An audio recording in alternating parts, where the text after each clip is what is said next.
Breakfast with Spaniels with Dr. Judy Morgan.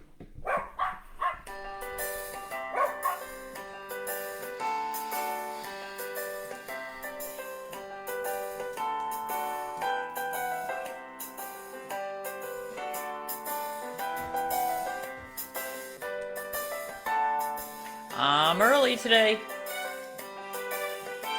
It's because the dogs got us up at 5:30.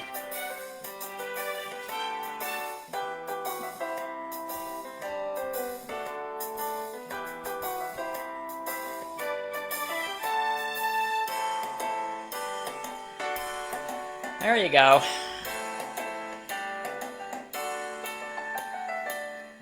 Thinking Facebook isn't pushing it out yet.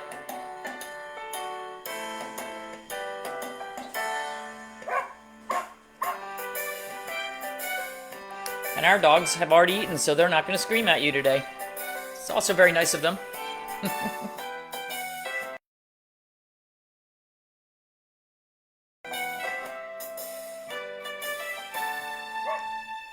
Remember, you can purchase all of Dr. Morgan's products at her website at www.drjudymorgan.com. Now it's time to sit back, relax, and enjoy the show. Good Welcome morning. to Whoops, Breakfast with whoops, Spaniels whoops. with Dr. Okay, we Judy. gotta stop that. Okay. All right. Michelle was the first one to comment this morning. So good morning, everybody. Since I got up nice and early, I was able to read a bunch of articles and my emails and kind of, see what's going on in the pet space. And yeah, the pet space is having some serious issues this morning. One of which, one of our lovely candy companies has developed a new pet food that they're touting the benefits of vegetable matter based food with vegetable matter as the first ingredient. How awesome is this that we're saving our planet, which that is a good thing. Uh, and they have a recyclable packaging, and that's all good stuff. But guess what the first ingredient is in this new food? Sorghum. And when you look up sorghum and read about its nutritional benefits or lack of benefits, I personally do not feel that this should be the first ingredient in food that we are feeding our dogs. So the ingredients um, are a ton of vegetable matter, and then either a little bit of chicken or a little bit of fish, and it's about the third or fourth ingredient down in the list. And then, so you've got sorghum, and then I forget what the second vegetable matter was. And there aren't any really good added fats in this. There's no organ meats that I could see in there. And so I looked up sorghum because I said, okay, let's find out if this is a nutritionally good source for our dogs. Well, it's really interesting. Most articles talk about how sorghum actually is very high in tannins and interferes with absorption and digestion of proteins, fats. It is 75% carbs, and it can cause inflammation in the body. So, pretty much exactly what we don't want to be feeding. Interestingly, one of the big time nutritional researchers in the pet industry happens to have a huge grant from the sorghum industry. And so his take on it is a little different. Oh no, this is a perfectly good source of food for our pets. Well, if you're paid to say that and you're getting a big enough grant, all right, yeah, that's what you're going to say. So, um, me personally would not touch this food with a 10-foot pole. And pretty much, I'm sure you guys aren't going to either, because that's why you're on this page, because you're feeding your animals. Leave it to a candy company to feed our pets. Yeah, well, another cereal company just bought out another, they already have a pet food line, but they just bought out another pet food line and pet treat line for, I don't know, $1 billion or something. That the amount of money is ridiculous with this. Your dog and you miss answers as poops haven't been the same without it. Well, look for Cure Pet Food, Kure. It will be out probably in August or September, and it will be even better than answers because it's the same farmers and the same company leaders that are actually starting that. So, so not only did I get to read about this new pet food that is sorghum based, which I think is absolutely atrocious for our pets and has very little meat in it, and it has a slew of vitamins and minerals added to it. And in their advertising, it talks about how awesome it is that it has chia seeds and spinach and pumpkin and blueberries and kale and all these wonderful things. Guess where they fall on the ingredient list?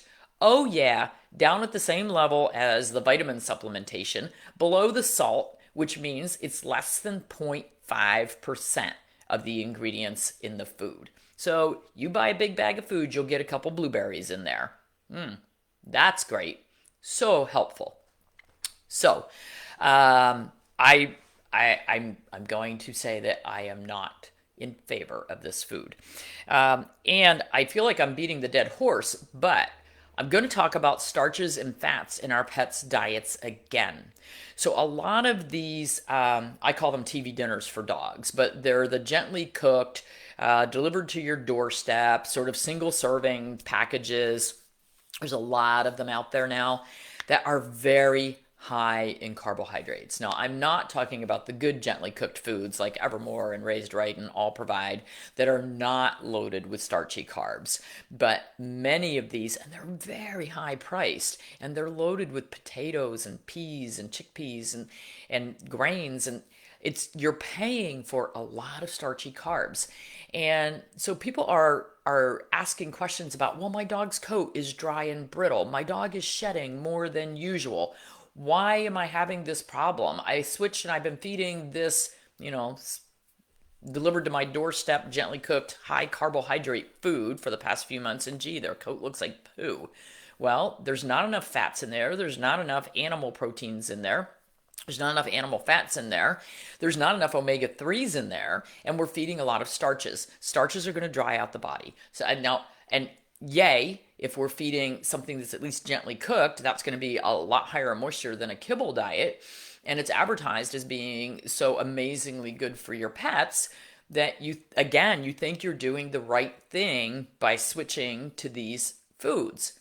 And they are human grade. So yay, they've got some good things, but they're too low in some other things. And then when we add on toxic chemicals, the oral flea and tick preventatives, the oral heartworm preventatives, dewormers, antibiotics, whatever all the chemical crap is that we are adding to our dog's systems that their liver has to detox, we end up with a liver-blood deficiency. For those of you who have been following me and know about TCVM, traditional Chinese veterinary medicine, you know what liver-blood deficiency is. Basically, the liver is not producing or is being stressed to the point where it can't help the body. It's spending all of its time detoxing the body, and we're not feeding it what it needs. We need blood tonics. We need egg yolks. We need fish. We need omega 3s.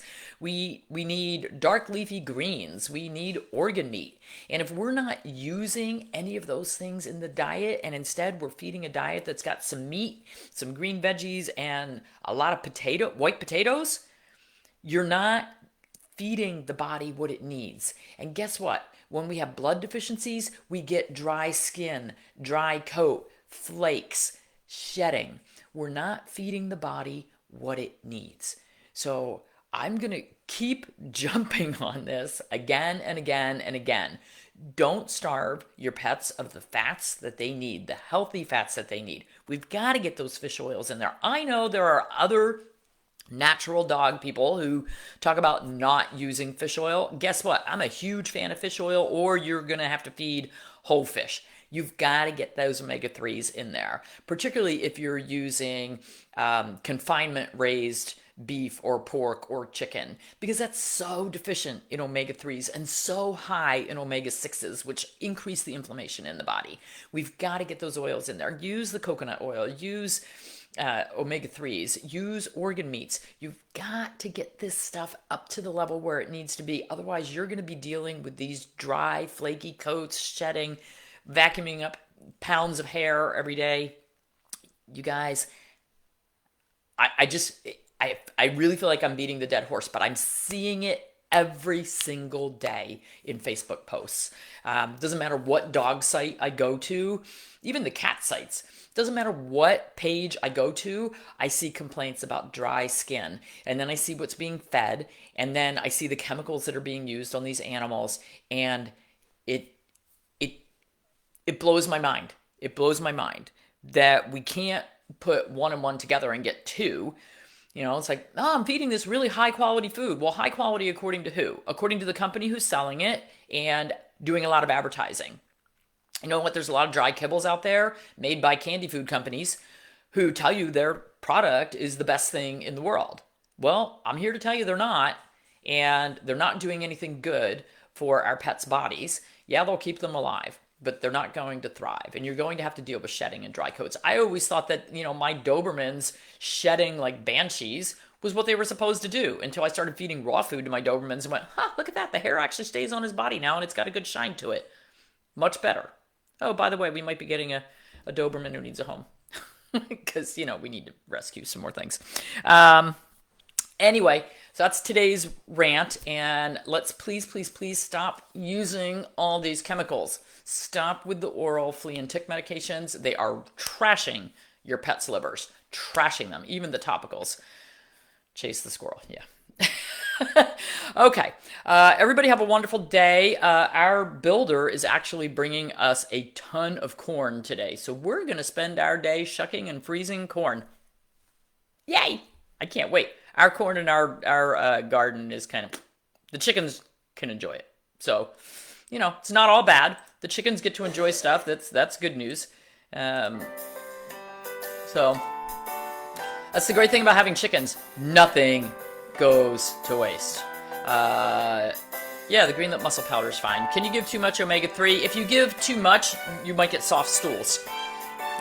Or if you have pets with a lot of liver problems, you might have to go easy on it. If you have pets with pancreatitis problems, I would use encapsulated omega-3s, and I would work up slowly. Yeah, Susan Thixton, Truth About Pet Food. She's an awesome person. Yeah, aw shucks. Healthy fat idea, coconut oil, cocoa therapy coconut oil, fish oils, egg yolks, fish. I know, when you discuss with friends who feed kibble, they always point to dogs of a family and friend that live to 15 and beyond. Well, you know what? I've seen dogs eating the worst of the worst food that live to be 15, 16. It's just good genetics for that particular animal. Okay, everybody have a wonderful day. Gotta go.